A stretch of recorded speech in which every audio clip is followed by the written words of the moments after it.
আসসালামু আলাইকুম। 18 বাংলা সংবাদে সবাইকে স্বাগত জানাচ্ছি আমি শারমিন সালাম। শুরুতেই বিআরবি কেবলস সংবাদ শিরোনাম। অন্তত 5টি প্রধান নদীর পানি বিপদসীমার উপরে। চট্টগ্রাম ও পার্বত্য জেলা সহ বিভিন্ন স্থানে পানিবন্দী 5 লাখের বেশি। শনিবার চট্টগ্রাম বোর্ডের এইচএসসি পরীক্ষা স্থগিত। টানা বৃষ্টিতে চরম দুর্ভোগে রাজধানীবাসী। আবারও ভারী বৃষ্টিপাতের পূর্বাভাস আবহাওয়া অফিসে। অসহায় মানুষের পাশে দাঁড়ানোর আহ্বান বিরোধী দলীয় নেতার। শক্তিশালী ভূমিকম্পে পরিত্যক্ত নগরীতে পরিণত হবে ঢাকা, আশঙ্কা গবেষকদের। মহাবিপর্যয় এড়াতে কার্যকর প্রস্তুতি ও রাজধানীকে বিকেন্দ্রীকরণের পরামর্শ। 6 দিনের শ্রদ্ধা নিবেদন শেষে ইমাম রেজার সমাধি প্রাঙ্গণে চিরনিদ্রায় শায়িত খামেনি। কোটি কোটি মানুষের কান্না ও ভালোবাসা দেখে বিস্মিত গোটা বিশ্ব। শুনছিলেন বিআরবি কেবলস সংবাদ শিরোনাম, এবারে বিস্তারিত। সারা দেশে টানা ভারী বর্ষণ এবং উজান থেকে নেমে আসা পাহাড়ি ঢলে দেশের অন্তত 5টি প্রধান নদীর পানি বিভিন্ন পয়েন্টে বিপদসীমার উপর দিয়ে প্রবাহিত হচ্ছে। চট্টগ্রাম ও পার্বত্য 3 জেলা সহ বিভিন্ন স্থানে বন্যা দেখা দিয়েছে। এতে পানিবন্দী হয়ে পড়েছে 5 লাখেরও বেশি মানুষ। চট্টগ্রাম ও মৌলভীবাজারে পানিতে ডুবে শিশু সহ 3 জনের মৃত্যু হয়েছে। এদিকে বৈরী আবহাওয়ায় চট্টগ্রাম শিক্ষা বোর্ডের এইচএসসি ও সমমানের শনিবারের পরীক্ষা স্থগিত করা হয়েছে। অন্যদিকে বন্যা পূর্বাভাস ও সতর্কীকরণ কেন্দ্র জানায় সাঙ্গু, মাতামুহুরী, কুশিয়ারা, মনুনদ ও খোয়াই নদীর পানি বিপদসীমা অতিক্রম করেছে। প্রতিনিধিদের পাঠানো তথ্যচিত্রে সাজ্জাদ জাহানের রিপোর্ট। বঙ্গোপসাগরের সুস্পষ্ট লঘুচাপের ফলে দেশের বিভিন্ন স্থানে কয়েকদিন ধরে টানা বৃষ্টি আর উজানের ঢলে সাঙ্গু, মাতামুহুরী, মনু, খোয়াই ও কুশিয়ারা নদীর পানি বিপদসীমার উপর দিয়ে প্রবাহিত হচ্ছে। চট্টগ্রাম, কক্সবাজার 3 পার্বত্য জেলা ও হবিগঞ্জে পানিবন্দী হয়ে পড়েছে 5 লাখের বেশি মানুষ। আমাদের ঘরবাড়ি সব ডুবে গেছে, গরু বাছর, ওই যে ফার্ম সবকিছু চলে গেছে। আমরা দিকে আইসি দেখার লাগে আমাদের বাড়ি ঘর গরুর বাছর যা আছে সবগুলো তুলে দিচ্ছে অন্য জায়গায়। চট্টগ্রামের সাতকানিয়া, বাঁশখালী, লোহাগাড়া ও চন্দনাইশ উপজেলায় বন্যা পরিস্থিতি ভয়াবহ রূপ নিয়েছে। অধিকাংশ এলাকা এখন পানির নিচে। চন্দনাইশের শঙ্খ নদীর পানি উপচে লোকালয়ে ঢুকে পড়েছে। দুর্যোগ মোকাবিলায় চট্টগ্রাম জেলা প্রশাসন সরকারি কর্মকর্তা কর্মচারীদের ছুটি বাতিল করেছে। খোলা হয়েছে কন্ট্রোল রুম। এই নিম্নাঞ্চলের প্রায় বেশিরভাগ এলাকাই প্লাবিত হয়েছে। সকাল রাতে ঘরে প্রচন্ড পানি উঠে গেছে। এখন পরিবার পরিজন নিয়ে ওদেরকে আশ্রয় কেন্দ্রে রাখছি, আমি বাড়ি পাহারা দিচ্ছি। এদিকে বন্যা পরিস্থিতির ধারাবাহিক অবনতির কারণে চট্টগ্রাম শিক্ষা বোর্ডের শনিবারের এইচএসসি ও সমমানের পরীক্ষা স্থগিত রাখা হয়েছে। পাহাড়ি ঢলে বান্দরবান, রাঙামাটির বিভিন্ন স্থান তলিয়ে গেছে। এতে বিপর্যস্ত হয়ে পড়েছে জনজীবন। পাশাপাশি পাহাড় ধসের ঘটনায় শুক্রবার পর্যন্ত 7 জনের মৃত্যু হয়েছে। এতে আতঙ্ক বিরাজ করছে স্থানীয়দের মাঝে। রাঙামাটির বাগাইছড়ি ও বিলাইছড়ির বিস্তীর্ণ এলাকা এখন পানির নিচে। দেখা দিয়েছে বিশুদ্ধ পানি ও খাদ্যের তীব্র সংকট। ঝুঁকি এড়াতে 34টি আশ্রয়কেন্দ্র খোলা হয়েছে। আমাদের এখানে পূর্ব প্রস্তুতি হিসেবে আমরা ইতোমধ্যে প্রায় 104টি আশ্রয় কেন্দ্র তৈরি রেখেছি। এছাড়াও সময়ে সময়ে সকল প্রাথমিক বিদ্যালয়গুলো নিয়ারেস্ট যদি লোকজন সেটা তাদের জন্য সুবিধাজনক হয় সেটাও প্রস্তুত আছে, আমরা সেটাও রেডি করে খুলে দেব। এদিকে হবিগঞ্জের কালীগঞ্জ এলাকায় খোয়াই নদীর পানি বাঁধ ভেঙে লোকালয়ে প্রবেশ করেছে। প্লাবিত হয়েছে অন্তত 10টি গ্রাম। এছাড়া বন্যা পূর্বাভাস ও সতর্কীকরণ কেন্দ্র জানিয়েছে ভারত থেকে আসা উজানের পানিতে সুরমা, কুশিয়ারা, তিস্তা সহ বিভিন্ন নদীর পানি দ্রুত বাড়তে থাকায় নতুন নতুন অঞ্চল প্লাবিত হওয়ার শঙ্কা দেখা দিয়েছে। সাজ্জাদ জাহান, এটিএন বাংলা। টানা বৃষ্টিতে চরম দুর্ভোগে রাজধানীবাসী। দিনমজুর ও জরুরি প্রয়োজনে যারা বাইরে বেরিয়েছেন তারা ভোগান্তির মুখে পড়েন। ভুক্তভোগীরা বলছেন বর্ষাকালে নগরীর কোনো কোনো স্থানে রাস্তা খোঁড়াখুড়ির কারণে ভোগান্তি আরও বেড়েছে। এদিকে 2 দিন বিরতি দিয়ে আবারও ভারী বৃষ্টিপাতের পূর্বাভাস দিয়েছে আবহাওয়া অফিস। মিজান শাহজাহানের রিপোর্ট। এটি রাজধানীর শান্তিনগর মোড়ের দৃশ্য। মাত্র কয়েক ঘন্টার টানা বৃষ্টিতে তলিয়ে গেছে সড়ক। একই পরিস্থিতি দেখা গেছে মিরপুর, কাজীপাড়া, নিউ মার্কেট, ধানমন্ডি সহ পুরান ঢাকার বিভিন্ন সড়কে। যারা জরুরি প্রয়োজনে বাইরে বের হয়েছেন তারা পড়েন চরম দুর্ভোগে। আমরা তো কর্ম না করলে বাসে বসে থাকলে তো আর পেটে ভাত হইব না। বৃষ্টি তো ভিজে ক্যাপ খুব নাই, প্যান্ট সংসারের অভাব, কষ্ট দেয়, পেটের দেয় বাড়াচ্ছে। বৃষ্টি পানির জন্য আমরা খেলতে পারি না, আর আমাদের পা চুলকায়, আর আমাদেরও ভালো লাগে না। কাজীপাড়ার এই সড়কের ড্রেনেজ ব্যবস্থাপনার সংস্কার কাজ চলছে। স্থানীয়দের অভিযোগ, অর্থ বছরের শেষ দিকে সংস্কার কাজ শুরু করায় এই জলজটের সাথে বাড়তি ভোগান্তির মুখে পড়েছেন তারা। যে সিটি কর্পোরেশনগুলো যে কাজ করছে বর্ষাকালেই কেন, এর আগেও তো করতে পারে। কারণ যে এই যে মানুষগুলোর যে ভোগান্তি হচ্ছে, এই যে রিক্সাওয়ালারা যেতে যাচ্ছে না কোথাও, হ্যাঁ, আর 100 টাকা রিক্সা ভাড়া 200 টাকা নিতেছে। এই বৃষ্টিপাত অব্যাহত থাকতে পারে বলে জানিয়েছে আবহাওয়া অফিস। ঢাকায় আজকে সকাল 6টা থেকে দুপুর 12টা পর্যন্ত 31 মিলিমিটার বৃষ্টি রেকর্ড করা হয়েছে এবং আজকে সারাদিনই বৃষ্টিপাত থাকার সম্ভাবনা রয়েছে। যদিও মাঝখানে তো কিছুটা বিরতি থাকতে পারে, তবে তখনও মেঘলা থাকবে। সেই সাথে দেশের সমুদ্র বন্দরগুলোকে 3 নম্বর ও নদী বন্দরগুলোকে 1 নম্বর সতর্ক সংকেত দেখিয়ে যেতে বলা হয়েছে। আবহাওয়া অফিস বলছে, সিলেটের পাহাড়ের মাটি কিছুটা শক্ত হয়, সেখানে পাহাড় ধসের আশঙ্কা কম। তবে 3 পার্বত্য জেলা রাঙামাটি, খাগড়াছড়ি, বান্দরবানের মাটি তুলনামূলক নরম হয়, সেখানে পাহাড় ধসের যথেষ্ট সম্ভাবনা রয়েছে। এই কারণে এই 3 পার্বত্য জেলার বাসিন্দাদের সতর্ক থাকার পরামর্শ দিয়েছে আবহাওয়া অফিস। মিজান শাহজাহান, এটিএন বাংলা, ঢাকা। দুর্যোগে অসহায় মানুষের পাশে দাঁড়ানো সবার মানবিক ও নৈতিক দায়িত্ব বলে মন্তব্য করেছেন জামাত ইসলামের আমির ডক্টর শফিকুর রহমান। চট্টগ্রামে বন্যা কবলিত বাঁশখালী উপজেলার বিভিন্ন এলাকা পরিদর্শনের সময় তিনি কথা বলেন। জামাত আমির ক্ষতিগ্রস্ত পানিবন্দী মানুষের সঙ্গে কথা বলেন এবং তাদের মাঝে শুকনো খাবার ও আর্থিক সহায়তা প্রদান করেন। এ সময় সমাজের বিত্তবান ব্যক্তি ও স্বেচ্ছাসেবী সংগঠনকে বন্যা পীড়িত মানুষের পাশে দাঁড়ানোর আহ্বান জানান।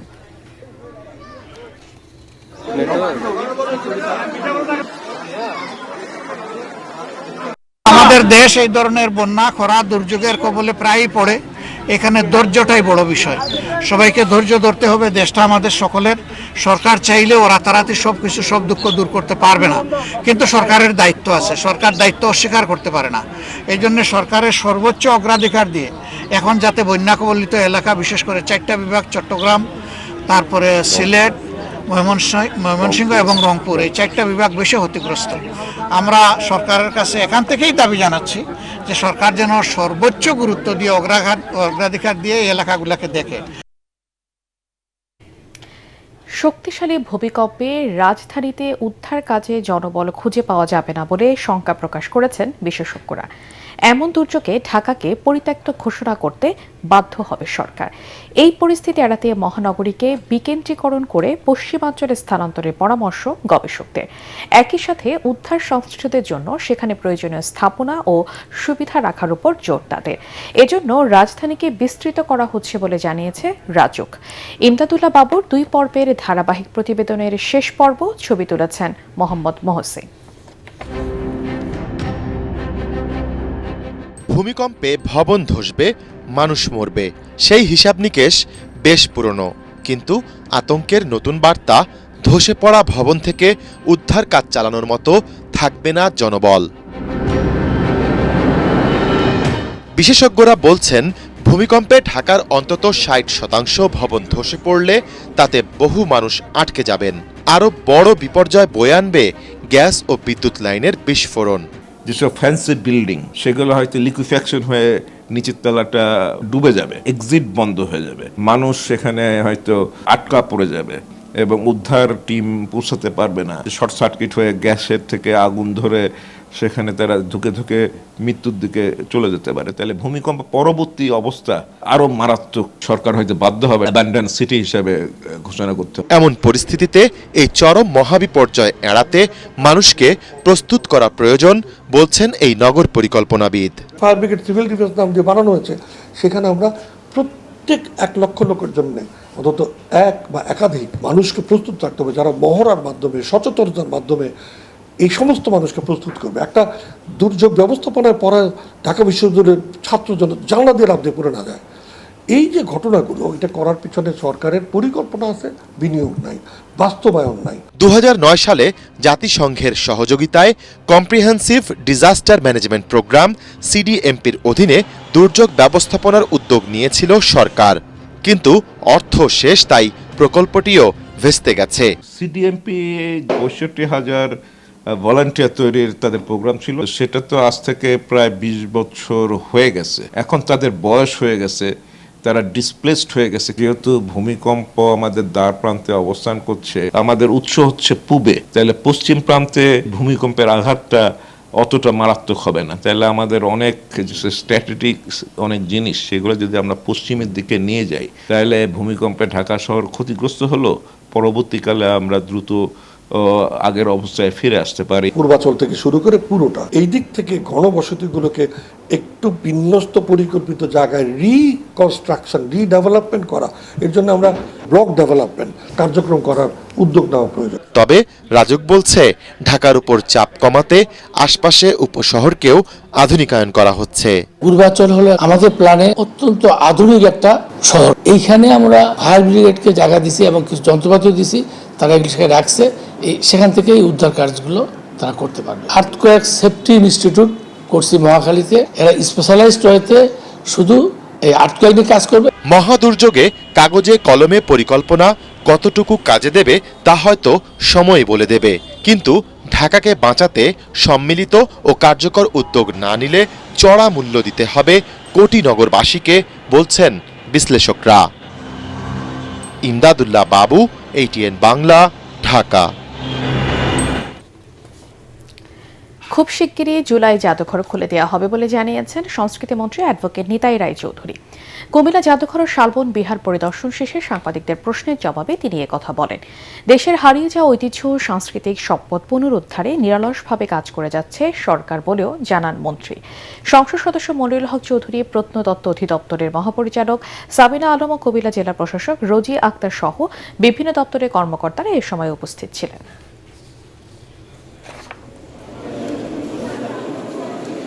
জুলাই জাদুঘরের কোনো কমিটি ছিল না। আমরা নতুন করে পার্লামেন্টে বিল এনে আমরা সেইটাকে নতুনভাবে তৈরি করেছি।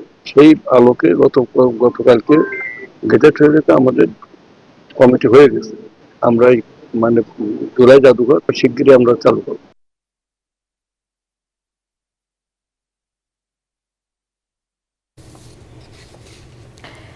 কার্যকর ও প্রাণবন্ত হওয়ায় ত্রয়োদশ জাতীয় সংসদ জনগণের কাছে প্রশংসিত হচ্ছে, এমন মন্তব্য করে ডিবেট ফর ডেমোক্রেসির চেয়ারম্যান হাসান আহমেদ চৌধুরী কিরণ বলেন, আগামী দিনে সাধারণ মানুষের অধিকার ও আশা আকাঙ্ক্ষা পূরণে আস্থার প্রতিফলন ঘটাবে সংসদ। ইডেন মহিলা কলেজ ডিবেটিং ক্লাবের উদ্যোগে আন্তঃবিভাগ বিতর্ক প্রতিযোগিতা 2026-এর উদ্বোধনে তিনি একথা বলেন। অনুষ্ঠানে বক্তারা জুলাই গণ অভ্যুত্থানে ইডেন কলেজের ছাত্রীদের গৌরবোজ্জ্বল ভূমিকার কথা স্মরণ করেন। বিস্তারিত জামিল হাসান শান্তর রিপোর্টে। অনুষ্ঠানের এ পর্যায়ে যুক্তি আর তর্কের আলোয় মেধা বিকাশের লক্ষ্যে ইডেন মহিলা কলেজে শুরু হয়েছে 2 দিনব্যাপী আন্তঃবিভাগ বিতর্ক প্রতিযোগিতা 2026। ইডেন মহিলা কলেজ ডিবেটিং ক্লাবের উদ্যোগে আয়োজিত এই অনুষ্ঠানটি রূপ নেয় শিক্ষার্থীদের মিলন মেলায়। বিতর্ক প্রতিযোগিতার উদ্বোধনী পর্বে অতিথি ছিলেন ডিবেট ফর ডেমোক্রেসির চেয়ারম্যান হাসান আহমেদ চৌধুরী কিরণ। তিনি তার বক্তব্যে জাতীয় সংসদের কার্যকারিতা তুলে ধরার পাশাপাশি জুলাই গণ অভ্যুত্থানে ইডেন কলেজের ছাত্রীদের গৌরবোজ্জ্বল ও সাহসী ভূমিকার কথা স্মরণ করেন। বিতর্ক এমন একটা বিষয় যেটা মানুষকে শানিত যুক্তির চর্চা শেখাতে সহযোগিতা করে, অন্যের যুক্তিবোধকে শ্রদ্ধাশীল হতে সহযোগিতা করে। আমরা যখন এই সংসদে দেখি প্রধানমন্ত্রী বিরোধী নেতার সাথে হ্যান্ডশেক করে, এক টেবিলে চা খায়, কথা বলে, আলোচনা করে, কিন্তু দেশের সাথে তারা যখন ঐক্যবদ্ধ থাকে তখন কিন্তু আমরা মনে করি বাংলাদেশ আর কখনোই স্বৈরাচারের কোনো ফ্যাসিস্টের জন্ম হবে না। আমরা আহ্বান জানাতে চাই আমাদের সরকার প্রধান যিনি রয়েছেন, বিরোধী দলে যারা রয়েছেন সকলের কাছে, যে আপনারা দেশের স্বার্থে কিন্তু একটা ঐক্যমত্য পোষণ করবেন, দেশের স্বার্থে আপনারা এক থাকবেন, আমাদের জনমানুষের স্বার্থে গণমানুষের স্বার্থে আপনারা এক থাকবেন। অনুষ্ঠানে উপস্থিত ছিলেন ঢাকা ইন্টারন্যাশনাল ইউনিভার্সিটির উপাচার্য ডাক্তার জাহিদুল ইসলাম এবং সভাপতিত্ব করেন কলেজের অধ্যক্ষ শামীম আরা। তর্ক বিতর্কের মাধ্যমেই তোমাদের জ্ঞানের আহরণ আরো প্রসারিত হবে, তোমাদের জ্ঞানের ভান্ডার আরো বিস্তৃত হবে। এই সময় শিক্ষার্থীদেরকে বিতর্কে উৎসাহিত করতে বিভিন্ন উদ্যোগের কথা জানান ডিবেট ফর ডেমোক্রেসির চেয়ারম্যান। ইডেন মহিলা কলেজের প্রত্যেকটি শিক্ষার্থী তাদের দৃষ্টি থাকতে হবে আকাশের সীমানার দিকে, তারা একেবারে উপরের দিকে যেতে চাবে। তোমরা সবাই মিলে তোমাদের এই আয়োজন 12 তারিখে পুরস্কার বিতরণ, সেই অনুষ্ঠানে তোমরা অংশগ্রহণ করে প্রাণবন্ত একটা আয়োজন করবা। পরে শিক্ষার্থীদের পরিবেশনায় আয়োজিত হয় মনোজ্ঞ সাংস্কৃতিক অনুষ্ঠান। জামিল হাসান শান্ত, ATN বাংলা, ঢাকা।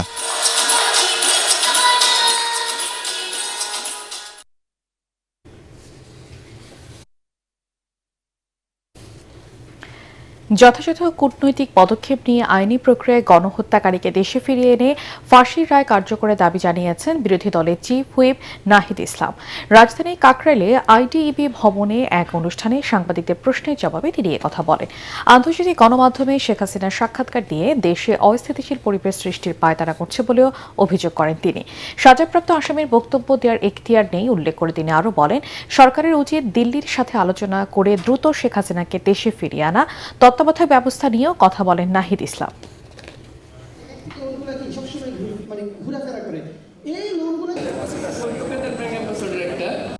বাংলাদেশে এখন আওয়ামী লীগকে দলগতভাবে বিচারের আওতায় মুখোমুখি নেওয়ার কথা সরকারও ভাবছে এবং আমরাও মনে করি এটাই সঠিক রাস্তা।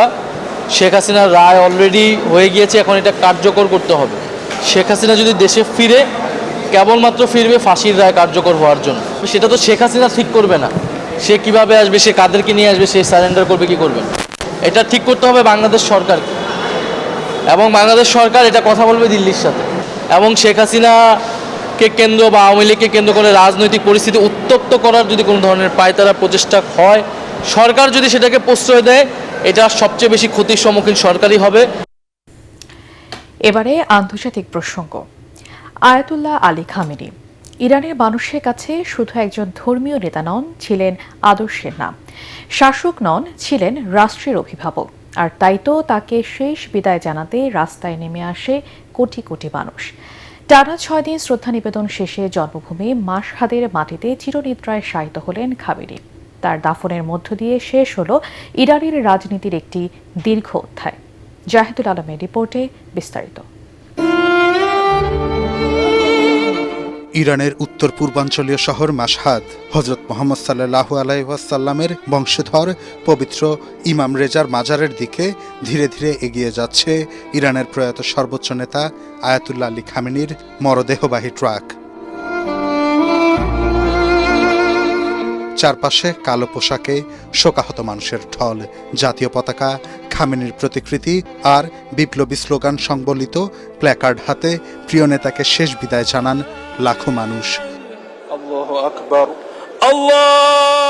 শহীদ এই নেতার বড় ছেলে সৈয়দ মোস্তফা খামেনি জানাজার নামাজের ইমামতি করেন। পরে খামেনির শেষ ইচ্ছা অনুযায়ী মাজার প্রাঙ্গণের দার আল জিকর নামের কক্ষে তার দাফন সম্পন্ন হয়। খামেনির শেষ জানাজায় অংশ নিয়ে কান্নায় ঢলে পড়েন শোকাহত মানুষ। সাবেক সর্বোচ্চ নেতার বিদায়ের মুহূর্তে আকাশ বাতাস কেঁপে ওঠে তার আত্মার মাগফিরাত কামনা ও দোয়ায়। এ সময় মার্কিন আধিপত্যবাদ ধ্বংসের প্রতিজ্ঞা করেন লাখ লাখ ইরানি। দেশটির সংবাদ মাধ্যমগুলো বলছে, 6 দিন ধরে চলা জানাজা শোকযাত্রায় অংশ নিয়েছেন প্রায় 4,30,00,000 মানুষ, যা বিশ্বের ইতিহাসে সবচেয়ে বড় শোক সমাবেশ হিসেবে দাবি করছে তেহরান। দাফনের মধ্য দিয়ে খামেনির রাষ্ট্রীয় বিদায়ের আনুষ্ঠানিকতা শেষ হলেও নিরাপত্তাজনিত কারণে এখনও জনসমক্ষে আসেননি বর্তমান সর্বোচ্চ ধর্মীয় নেতা মোস্তফা খামেনি। 1939 সালের 19 এপ্রিল মাশহাদে জন্ম নেয়া আয়াতুল্লাহ আলী খামেনি 1981 থেকে 1979 সাল পর্যন্ত ইরানের প্রেসিডেন্ট ছিলেন। ইসলামী বিপ্লবের নেতা আয়াতুল্লাহ রুহুল্লাহ খামেনির মৃত্যুর পর 1989 সালে তিনি দেশটির সর্বোচ্চ নেতার দায়িত্ব নেন। গত 28 ফেব্রুয়ারি যুক্তরাষ্ট্র ও ইসরায়েলের যৌথ হামলায় নিহত হওয়ার আগ পর্যন্ত প্রায় 37 বছর দায়িত্ব পালন করেন Ayatollah Ali Khamenei. Zahidul Alam, ATN Bangla. BNP দলীয় কোনো সিন্ডিকেট চায় না বলে মন্তব্য করেছেন আইনমন্ত্রী মোহাম্মদ আসাদুজ্জামান। ঝিনাইদহের শৈলকুপা উপজেলার স্বাস্থ্য কমপ্লেক্সে হাসপাতাল ব্যবস্থাপনা কমিটির সভায় তিনি মন্তব্য করেন। এ সময় তিনি বলেন, বিএনপি ক্ষমতায় আছে বলে দলীয় নেতাকর্মীরা কিছু সুবিধা পাবে, তবে সরকারের বদনাম হয় এমন সুবিধা নেওয়া যাবে না।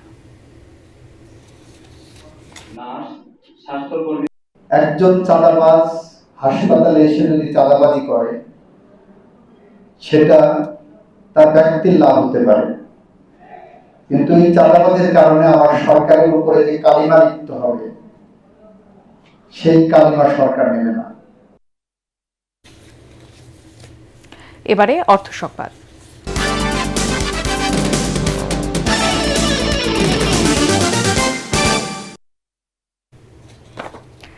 বৃষ্টির অজুহাতে রাজধানীর কাঁচা বাজারে বেশিরভাগ সবজির দাম কেজি প্রতি 10 থেকে 20 টাকা বেড়েছে। সপ্তাহের ব্যবধানে ব্রয়লার মুরগির দামও বেশি, তবে চাল ও মাছের দাম স্থিতিশীল রয়েছে। বিক্রেতারা জানান, টানা বৃষ্টিতে সরবরাহ কিছুটা ব্যাহত হওয়ায় বেশিরভাগ সবজির দাম বেড়েছে। এদিকে বৃষ্টিতে রাজধানীর কারওয়ান বাজার সহ বিভিন্ন বাজারে পানি জমে যায়, এতে ভোগান্তিতে পড়েন ক্রেতারা। জেমস হামিমের রিপোর্ট। টানা বৃষ্টিতে পানি জমে যায় রাজধানী কারওয়ান বাজারে। ছুটির দিনে বাজার করতে এসে ভোগান্তিতে পড়েন ক্রেতারা। বৃষ্টির অজুহাতে রাজধানী কাঁচা বাজারগুলোতে বেড়েছে সবজির দাম। বিক্রেতারা বলেছেন, বৃষ্টির কারণে রাজধানীর সবজি আমদানি কম, সে কারণে বাজার কিছুটা চওড়া। শসার বাজার বেশি। শসা গত সপ্তাহ বেচি 50-60, এই সপ্তাহ শসা 100 টাকা পাইকারি, আমরা 110-120 বিক্রি করতে আসছি। বৃষ্টিতে তো আজকে সবই করে দিছে, যার জন্য অনেকটা দামটা বেশি লাগতেছে। শাকসবজি যা আছে সেগুলির দাম বাড়ছে, অনেকটাই বাড়ছে। গত সপ্তাহে নিয়েছি এগুলো 20 টাকা করে কেজি, আজকে যে 40 টাকা। এদিকে ব্রয়লার মুরগি কেজিতে 20 টাকার বেশি দামে বিক্রি হচ্ছে, তবে বাড়েনি মাছের দাম। চালের বাজারে ফিরেছে স্বস্তি। গ্রামে বন্যা হইতেছে, তো এই কারণে পানি উঠে গেছে খামারে, এই কারণে মুরগির দাম আরো বাড়ার সম্ভাবনা খুব বেশি। বাজার নিয়ন্ত্রণে রাখতে নিয়মিত বাজার মনিটরিং এর দাবি সাধারণ মানুষদের। জেমস হামিম, এটিএন বাংলা, ঢাকা। কুষ্টিয়া ডায়াবেটিক সমিতিকে একটি ভ্রাম্যমাণ স্বাস্থ্যসেবা বাস দিয়েছে বাংলাদেশ ডায়াবেটিক্স সমিতি।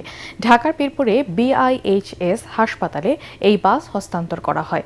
অনুষ্ঠানে প্রধান অতিথি ছিলেন বাংলাদেশ ডায়াবেটিক্স সমিতির সভাপতি জাতীয় অধ্যাপক ডক্টর AK আজাদ খান। তার কাছ থেকে বাসের চাবি গ্রহণ করেন কুষ্টিয়া ডায়াবেটিক্স সমিতির সভাপতি মতিউর রহমান লালটু। অনুষ্ঠানে উপস্থিত ছিলেন জাতীয় ক্রিকেট দলের প্রধান নির্বাচক হাবিবুল বাশার সুমন। নীলুফার খানম অ্যানি ফাউন্ডেশন দেশের বিভিন্ন স্থানে স্বাস্থ্যসেবা পরিচালনা করবে এই মোবাইল হাসপাতাল।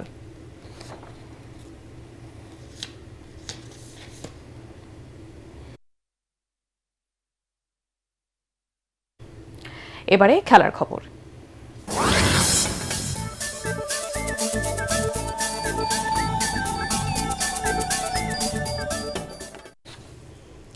জিম্বাবুয়ের বিপক্ষে ওয়ানডে সিরিজে হোয়াইট ওয়াশে লজ্জা এড়ানোর মিশন বাংলাদেশে। হারারেতে আগামীকাল দুপুর 1টায় শুরু হবে সিরিজের তৃতীয় ও শেষ ম্যাচ। দীর্ঘ 25 বছর পর জিম্বাবুয়ের কাছে হোয়াইট ওয়াশে চরম লজ্জায় পড়তে যাচ্ছে বাংলাদেশ। 2001 সালে বাংলাদেশকে শেষবার ওয়ানডে সিরিজে ধবল ধোলাই করেছিল জিম্বাবুয়ে। স্বাগতিকদের মাটিতে যাচ্ছে তাই পারফরমেন্সের ধারাবাহিকতা ধরে রেখেছে সফরকারীরা। এবারে সফরের টেস্টে ইনিংস ব্যবধানে পরাজয়ের পর টানা 2 ওয়ানডে হেরেছে বাংলাদেশ। তার উপর ইনজুরির কারণে খেলা হচ্ছে না অভিজ্ঞ পেসার মোস্তাফিজুর রহমানের। সব মিলিয়ে শেষ ওয়ানডেতে মান বাঁচানোর অগ্নি পরীক্ষায় নামতে হচ্ছে বাংলাদেশকে। ইনজুরির কারণে জিম্বাবুয়ে সফর শেষ হয়ে গেল বাংলাদেশের পেসার মোস্তাফিজুর রহমানের। দ্রুত দেশে ফিরে পুনর্বাসন প্রক্রিয়া শুরু করবেন বাঁহাতি এই পেসার। মোস্তাফিজের ইনজুরির বিষয়টি নিশ্চিত করে বাংলাদেশ দলের প্রধান ফিজিও বায়েজিদুল ইসলাম খান জানান, তার সুস্থ হতে কিছুদিন সময় লাগবে। মুস্তাফিজুর রহমান ফার্স্ট ওডিআইতে বোলিং করার সময় রাইট হ্যামস্ট্রিং এর একটা কমপ্লেন নিয়ে উঠে আসছে। পরবর্তীতে আমরা 7 তারিখে ওকে একটা স্ক্যান করানো হয়েছে। তো স্ক্যানে ওর গ্রেড 1 মাসল টিয়ার আসছে রাইট হ্যামস্ট্রিং এ। সেম হাঁটুতে ওর একটু সমস্যা আছে, মিনিস্কাল ডিজেনারেশন আছে। তো আমরা এক্সপেক্ট করতেছি এটা অ্যাপ্রক্সিমেটলি 4 উইকস এর আশেপাশে একটা টাইম ফ্রেম লাগবে ঠিক হইতে। মুস্তাফিজ দেশে ফেরত যাবে, গিয়ে রিহ্যাব করবে। শেষ করার আগে বিআরবি কেবল সংবাদ শিরোনাম আরেকবার। অন্তত 5টি প্রধান নদীর পানি বিপদসীমার উপরে। চট্টগ্রাম ও পার্বত্য জেলা সহ বিভিন্ন স্থানে পানিবন্দী 5 লাখের বেশি। শনিবার চট্টগ্রাম বোর্ডের HSC পরীক্ষা স্থগিত। টানা বৃষ্টিতে চরম দুর্ভোগে রাজধানীবাসী। আবারও ভারী বৃষ্টিপাতের পূর্বাভাস আবহাওয়া অফিসে। অসহায় মানুষের পাশে দাঁড়ানোর আহ্বান বিরোধী দলীয় নেতার।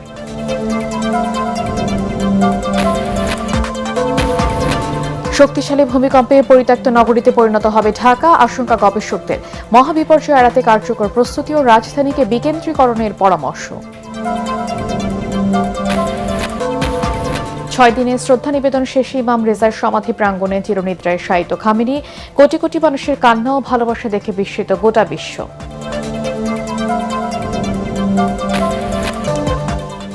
পরবর্তী সংবাদ দেখার আমন্ত্রণ জানিয়ে এখনকার মতো শেষ করছি।